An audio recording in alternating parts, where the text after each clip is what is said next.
विद्यार्थी मित्रांनो, आज आपण आपल्या इयत्ता तिसरीच्या परिसर अभ्यासाच्या पाठ्यपुस्तकातील 14वा पाठ स्वयंपाकघरात जाऊया हा पाहणार आहोत। या पाठामध्ये आपल्याला स्वयंपाकघरामध्ये कोणकोणते पदार्थ तयार केले जातात, कसे तयार केले जातात, वेगवेगळे पदार्थ बनवण्याच्या वेगवेगळ्या पद्धती कशा आहेत याची माहिती दिलेली आहे। त्याचप्रमाणे स्वयंपाक करण्यासाठी कोणकोणतं इंधन वापरलं जातं, कोणत्या पद्धती वापरल्या जातात याची माहिती देखील दिलेली आहे। चला तर आपण पाठाला सुरुवात करू। पाठाच्या सुरुवातीलाच आपल्याला काही चित्र दिलेले आहेत। पहिल्या चित्रामध्ये आजी पुऱ्या तयार करते आहे। दुसरं जे चित्र आहे त्या चित्रात आई पोळ्या लाटत आहे। तिसऱ्या चित्रामध्ये स्टोव्हवरती काही पदार्थ तयार केले जात आहेत। चौथ्या चित्रामध्ये गॅसवरती स्वयंपाक बनवला जातो आहे। आणि प्रत्येक चित्रामध्ये आपण जर नीट पाहिलं तर वेगवेगळी साधनं वापरलेली आहेत। आजी स्वयंपाक करते ते चुलीवर स्वयंपाक करते। त्याचप्रमाणे आई पोळ्या लाटत असताना प्रेशर कुकरचा देखील वापर करत आहे। तिसऱ्या चित्रात स्टोव्ह वापरला जातो आहे।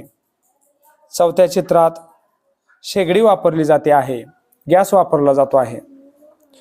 अशा प्रकारे प्रत्येक वेळी स्वयंपाक करताना वेगवेगळी पद्धत आणि वेगवेगळी साधनं वापरली जात आहेत। आता आपल्याला काही प्रश्न विचारलेले आहेत। पहिला प्रश्न आहे, काही अन्नपदार्थ बनवताना उष्णता का दिली जाते? तर बाळांनो, ज्यावेळी आपण पदार्थ शिजवतो त्यावेळी पदार्थ शिजवल्यामुळं ते पचायला हलके होतात, त्याचप्रमाणे चवीला देखील खमंग होतात, रुचकर होतात, त्यांना एक वेगळी चांगली चव येते। त्यामुळं अन्नपदार्थ बनवताना त्याला उष्णता दिली जाते, हे लक्षात ठेवायचं आहे। आपण काही पदार्थ न शिजवता खातो। मग बाळांनो, तुम्हाला माहिती आहे की आपण कोणकोणते पदार्थ न शिजवता खातो? बऱ्याच वेळा आपण जेवणाबरोबर कांदा, गाजर, कोशिंबीर तयार करताना वापरले जाणारे पदार्थ हे आपण कच्चे खात असतो। त्याचप्रमाणे आपण वेगवेगळी फळं, काकडी, मुळा हे पदार्थ कच्चे खात असतो, म्हणजे ते न शिजवता आपण खात असतो। बाळांनो, आणखी एक प्रश्न विचारलेला आहे, स्वयंपाकासाठी लाकडापेक्षा गॅस वापरणे का सोयीचे असते? बघा, आपण स्वयंपाक ज्यावेळी करत असतो त्यावेळी लाकडापेक्षा गॅस वापरणं का सोयीचं आहे? तर त्याचं कारण असं आहे की लाकूड पेटवणं या क्रियेमध्ये खूप वेळ जातो। गॅस आपल्याला लगेच पेटवता येतो, लाकडाचा धूर होतो। त्याचप्रमाणे आपल्याला जर चुलीवरती लाकड जाळून जर स्वयंपाक करायचा असेल तर त्याला जास्त वेळ जातो, इंधन जास्त लागतं। गॅसवरती मात्र स्वयंपाक पटकन होतो आणि त्यामुळं आपल्याला स्वयंपाकासाठी लाकडापेक्षा गॅस वापरणं सोयीचं आहे। आणखी एक प्रश्न आपल्याला विचारलेला आहे, अन्नपदार्थ कसे बनवतात? अन्नपदार्थ कसे बनवतात? लोक आपल्या आवडीनुसार आहारात निरनिराळे अन्नपदार्थ बनवतात। त्यासाठी ते डाळ, तांदूळ, गहू अशा वस्तू आणतात। वेगवेगळे अन्नपदार्थ बनवण्यासाठी लोक काय करतात? डाळ आणतात, तांदूळ आणतात, गहू आणतात। त्याचप्रमाणे भाज्या, फळे आणतात, अंडी, मांस, मासे आणतात। त्यांच्यापासून ते आपल्या आवडीचे पदार्थ तयार करतात। बरेचसे अन्नपदार्थ तयार करण्यासाठी उष्णता द्यावीच लागते। भात शिजवण्यासाठी तांदळात पाणी टाकून उकळतात. पुऱ्या, भजी असे पदार्थ तळून करतात. मोदक, इडली असे पदार्थ वाफवून करतात. पोळी, भाकरी हे पदार्थ भाजून करतात. आपल्याला प्रश्न विचारला जाऊ शकतो की कोणते पदार्थ भाजून तयार केले जातात, कोणते पदार्थ तळून तयार केले जातात, कोणते पदार्थ शिजवले जातात, ते पाण्यात उकळले जातात, त्याचप्रमाणे कोणते पदार्थ वाफवले जातात. आपल्याला इथे चित्र देखील दिसत आहेत बघा. पुरी तयार करताना ती तळली जाते, मोदक तयार करताना ते वाफवले जातात, भाकरी तयार करताना ती भाजली जाते, इडली तयार करताना ती वाफवली जाते. अशा पद्धतीनं प्रत्येक पदार्थ तयार करण्याची एक पद्धत वेगवेगळी आहे. भात शिजवण्यासाठी तांदळात पाणी घालून उकळला जातो. पुऱ्या, भजी हे पदार्थ तळून तयार केले जातात आणि तळण्यासाठी तेल किंवा तूप वापरलं जातं. मोदक, इडली हे जे पदार्थ आहेत ते वाफवून तयार केले जातात. पोळी, भाकरी हे पदार्थ भाजून तयार केले जातात. बाळांनो, अन्न पदार्थाला ज्यावेळी आपण उष्णता देतो त्यावेळी काय होतं, तर अन्न पदार्थ हे उष्णता देऊन बनवल्याने पचायला हलके होतात. वाक्य लक्षात ठेवायचं आहे. अन्न पदार्थ हे उष्णता देऊन बनवल्यामुळं पचायला हलके होतात. त्याचप्रमाणे अन्न पदार्थाला उष्णता दिल्यामुळं काय होतं, तर ते खमंग आणि रुचकर होतात. आता एक चित्र आपल्याला समोर दिलेलं आहे आणि या चित्रामध्ये एक मुलगी आहे, ती कलिंगड खाते आहे. दुसरा मुलगा आहे, तो केळी खातो आहे. फळांची आपल्याला इथं एक फळांचं चित्र दिलेलं आहे. त्याचप्रमाणे आई भाज्या वेगवेगळ्या करताना आपल्याला दिसते आहे. तर यातून आपल्याला काय सांगायचं आहे, तर सगळेच अन्नपदार्थ उष्णता देऊन करत नाहीत. सगळ्याच अन्नपदार्थाला उष्णता दिली जाते का, तर नाही. काही पदार्थ आपण कच्चे खातो. फळे नेहमीच कच्ची म्हणजेच न शिजवता खातात. फळं कशी खातात, तर कच्चीच खातात, न शिजवता खातात.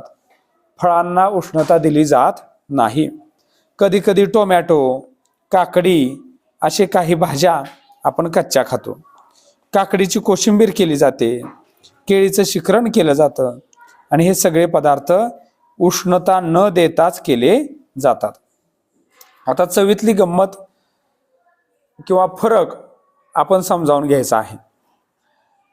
बघा, पापड भाजूनही खातात आणि तळूनही खातात. एकाच प्रकारचे दोन पापड घ्या, एक भाजून घ्या, दुसरा तळून घ्या. दोघांच्या चवीत काय फरक पडतो ते पहा आणि तुम्हाला कोणता जास्त आवडला हे देखील तुम्ही सांगायचं आहे. दाणे भाजून खातात, कच्चे देखील खातात. दोघांच्या चवीत काय फरक पडतो आणि तुम्हाला कोणते दाणे खायला आवडतात हे देखील तुम्ही सांगायचं आहे. कच्च्या बटाट्याची फोड व उकडलेल्या बटाट्याची फोड जरा चाखून पहा आणि त्यांच्या चवीत काय फरक पडतोय ते पाहायचं आहे. बाळांनो, उष्णता देण्याच्या निरनिराळ्या पद्धती असतात. अन्नपदार्थ तयार करताना उष्णता देण्यासाठी वेगवेगळी इंधनं वापरतात. मग ज्यावेळी पदार्थ शिजवायचे असतात त्यावेळी इंधन म्हणून वेगवेगळ्या गोष्टी वापरल्या जातात. ते आता आपण समजावून घेऊया. आपल्याला काही नवीन शब्द दिलेले आहेत ते लक्षात ठेवूया. ज्वलनशील पदार्थ शब्द जरा वेगळा आहे, नवीन आहे आणि समजून घ्यायला थोडासा अवघड आहे. ज्वलन हा शब्द लक्षात घ्या. ज्वलन म्हणजे जळणे. ज्वलनशील म्हणजे जे पदार्थ स्वतः जळतात असे पदार्थ. कोणते ज्वलनशील पदार्थ आहेत? जो पदार्थ जळू शकतो, जो पदार्थ जळू शकतो त्या पदार्थाला ज्वलनशील पदार्थ म्हणतात. लक्षात घ्या, ज्या पदार्थाला, कोणत्या पदार्थाला ज्वलनशील म्हणायचं, तर जे पदार्थ जळू शकतात त्यांना ज्वलनशील पदार्थ म्हणायचं. कापूर जळू शकतो म्हणून कापूर हा काय आहे, ज्वलनशील पदार्थ आहे. पाणी जळू शकत नाही त्यामुळं पाणी हा ज्वलनशील पदार्थ नाही. आता दुसरा एक शब्द दिलेला आहे इंधन. इंधन म्हणजे काय, तर उष्णता मिळवण्यासाठी जो ज्वलनशील पदार्थ सोयीस्करपणे वापरता येतो त्याला इंधन म्हणतात. उष्णता मिळवण्यासाठी जो ज्वलनशील पदार्थ आपल्याला सहज वापरता येतो त्याला इंधन म्हणायचं. त्यामध्ये स्वयंपाकाचा गॅस, रॉकेल, दगडी कोळसा हे काय आहेत, इंधनाचे प्रकार आहेत.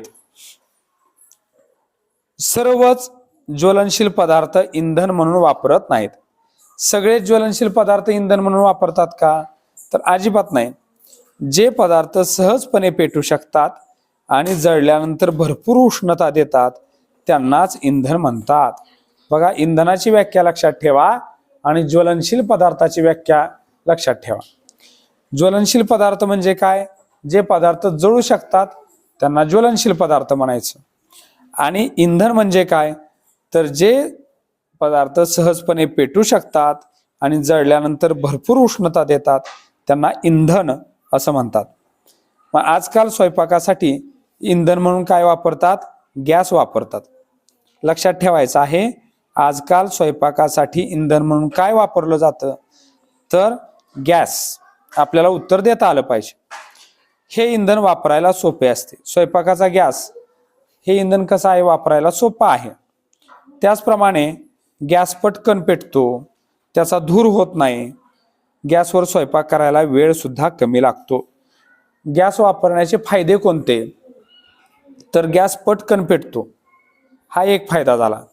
गॅस वापरण्याचा दुसरा फायदा, त्याचा धूर होत नाही.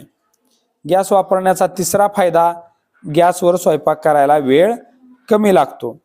पूर्वी काय केलं जायचं, तर चुलीवर स्वयंपाक केला जायचा आणि चुलीवर स्वयंपाक करताना लाकडं वापरली जायची. त्याला सरपण असं म्हणतात. आणि मग हे सरपण वापरणं स्वयंपाकासाठी हे कसं असतं, जिकिरीचं आहे. जिकिरीचं म्हणजे काय आहे, कठीण आहे, त्रासदायक आहे. कारण काय, तर वेळ जास्त लागतो, लाकडाचा धूर जास्त होतो, झाडं तोडावी लागतात. आणि आपल्याला माहिती आहे आपण झाडे लावायची आहेत, झाडे जगवायची आहेत, झाडे तोडायची नाहीत. हे आपल्याला माहिती आहे, कारण झाडं आपल्याला काय देतात, ऑक्सिजन देतात आणि हवेतला कार्बन डायऑक्साईड शोषून घेतात. आपल्याला ऑक्सिजन देण्याचं काम झाडे करतात. मग जर आपण स्वयंपाकाला झाडे तोडून त्याची लाकडं वापरली तर मग झाडं जगतील का, तर नाहीच जगणार. त्यामुळं स्वयंपाकासाठी गॅस वापरणं हे नेहमी फायदेशीर आहे. स्वयंपाकासाठी सरपण वापरणं हे नेहमी तोट्याचंच आहे. काही जण कोळशाची शेगडी वापरतात. काही लोक काय करतात, तर कोळशाची शेगडी, तुम्हाला इथं चित्र दिसतंय बघा, तर अशा पद्धतीनं कोळशाची शेगडी वापरली जाते. ही शेगडी सुद्धा काय असते, धूर तयार करणारी असते. कोळशापासून देखील धूर होतो आणि त्याच्यामुळे प्रदूषण होतं. लाकूड, कोळशासारखी धूर करणारी इंधनं लोक वापरतात आणि त्यामुळं स्वयंपाकघराला खिडक्या ठेवाव्या लागतात. उजेड भरपूर मिळतो आणि धूर साचत नाही. का बरं, कारण खिडक्या मोठ्या ठेवल्या की त्यामुळं उजेड मिळतो आणि धूर साचत नाही. काही जण काय करतात, इंधन म्हणून रॉकेलवर स्वयंपाक करतात. इथं चित्र दाखवलेलं आहे बघा. रॉकेलला घासलेट असं देखील म्हणतात. रॉकेलला दुसरं नाव आहे घासलेट. आणि मग बर्नरचा स्टोव, वातीचा स्टोव हा पूर्वी काय करायचे, स्वयंपाकासाठी वापरायचे. आता मात्र बर्नरचा स्टोव आणि वातीचा स्टोव हा फारसा स्वयंपाकासाठी वापरला जात नाही. बाजारामध्ये आता विजेच्या शेगड्या मिळतात. इथं चित्र दिसतंय बघा तुम्हाला, ही विजेची शेगडी आहे. त्याचप्रमाणे काही जण स्वयंपाकासाठी बायोगॅस वापरतात. त्याचप्रमाणे सूर्याच्या उन्हाची जी उष्णता आहे ती उष्णता घेऊन स्वयंपाक तयार करणाऱ्या सौर चुली, इथे चित्र दिसतंय तुम्हाला. हे भांड हे सौर चुलीमध्ये ठेवलेलं आहे उन्हात आणि तो पदार्थ शिजतो. इथं सौर कुकर देखील ठेवलेला आहे बघा, ते देखील स्वयंपाक तयार करण्याचं एक साधन आहे. बायोगॅस हा देखील स्वयंपाकासाठी वापरला जातो. बायोगॅस म्हणजे काय, तर ज्या ठिकाणी जनावरं पाळली जातात त्यांचं शेण हे एका खोल खड्ड्यामध्ये साठवलं जातं आणि त्या शेणातून निघणारा जो गॅस आहे तो गॅस हा स्वयंपाकासाठी वापरला जातो आणि त्याच्यावरती स्वयंपाक बनवला जातो. अशा पद्धतीनं जसा हा स्वयंपाकाचा गॅसचा सिलेंडर आहे त्याच पद्धतीनं पण हा जो बायोगॅस तयार करण्याचा खड्डा आहे तो घराच्या बाहेर केला जातो आणि त्या ठिकाणी शेणाचे मिश्रण तयार करून तिथं ते बायोगॅस बनवला जातो आणि तो स्वयंपाकासाठी वापरला जातो. एक विशिष्ट पाईप त्यासाठी वापरली जाते. अशा पद्धतीनं वेगवेगळ्या प्रकारे स्वयंपाक बनवला जातो. मग रॉकेल वापरलं जातं, गॅस वापरला जातो, लाकूड वापरलं जातं, कोळसा वापरला जातो, वेगवेगळ्या विजेच्या शेगड्या वापरल्या जातात. बायोगॅस त्याचप्रमाणे सूर्याच्या उष्णता शोषून घेऊन सौर चूल किंवा सूर्यचूल देखील म्हटलं जातं. तर सौर चुलीच्या साह्यानं स्वयंपाक केला जातो. त्यासाठी कोणत्याही प्रकारची प्रदूषण हे होत नाही, हे आपण लक्षात ठेवलं पाहिजे. बाळांनो, आजच्या पाठामध्ये आज आपण स्वयंपाक करण्याच्या वेगवेगळ्या पद्धती म्हणजे तळणे, भाजणे, वाफवणे, शिजवणे, उकळणे या प्रकारच्या पद्धती पाहिल्या. त्याचप्रमाणे स्वयंपाकासाठी वेगवेगळी वापरली जाणारी इंधनं हे देखील बघितलेले आहेत. ज्वलनशील पदार्थ म्हणजे काय आणि इंधन म्हणजे काय हे देखील आपण समजावून घेतलं. आपण काय शिकलो यामध्ये आपल्याला परत एकदा याची उजळणी करायची आहे.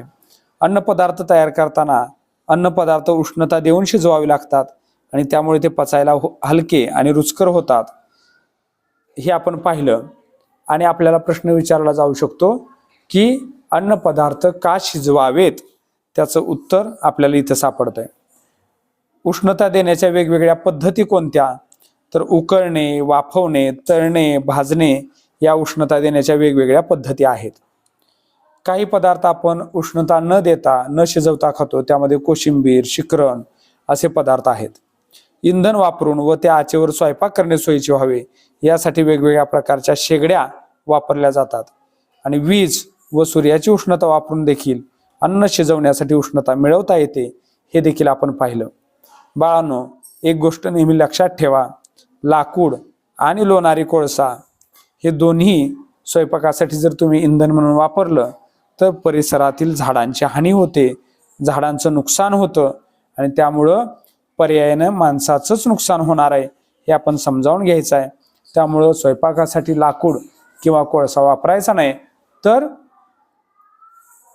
गॅस आहे, नैसर्गिक वायू किंवा बायोगॅस किंवा सौरचूल किंवा विजेवरती स्वयंपाक करणं, विजेच्या शेगड्या आहेत त्या आपण वापरू शकतो आणि आपला परिसर वाचवू शकतो, हे समजावून घ्यायचं आहे आणि तसं वागायचं देखील आहे.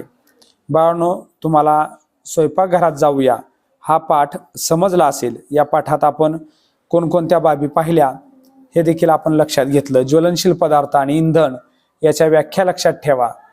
नेमकं इंधन म्हणजे काय याची व्याख्या तुम्हाला सांगता आली पाहिजे. ज्वलनशील पदार्थ म्हणजे काय हे सांगता आलं पाहिजे. स्वयंपाक बनवण्याच्या वेगवेगळ्या पद्धती आणि स्वयंपाक बनवण्याची वेगवेगळी साधनं हे देखील तुम्हाला सांगता आली पाहिजेत आणि तुम्हाला ती सांगता येतील अशी मी आशा करतो आणि तुमच्या अभ्यासाला शुभेच्छा देतो. धन्यवाद.